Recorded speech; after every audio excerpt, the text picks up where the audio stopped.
In front of me is iPhone 16i, and today I would like to show you how you can operate voice recorder.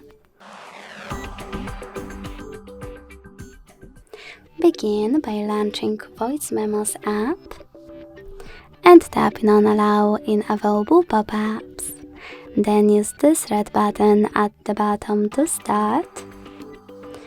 And to make your recorder bigger, hold this sign at the top of this section and drag it all the way up.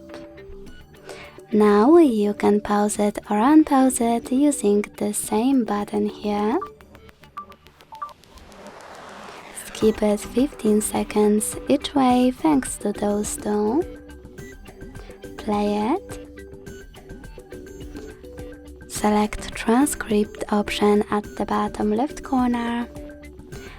Tap on those three sliders at the top left corner to adjust all of those options, or those three dots at the top right one to manage all of those.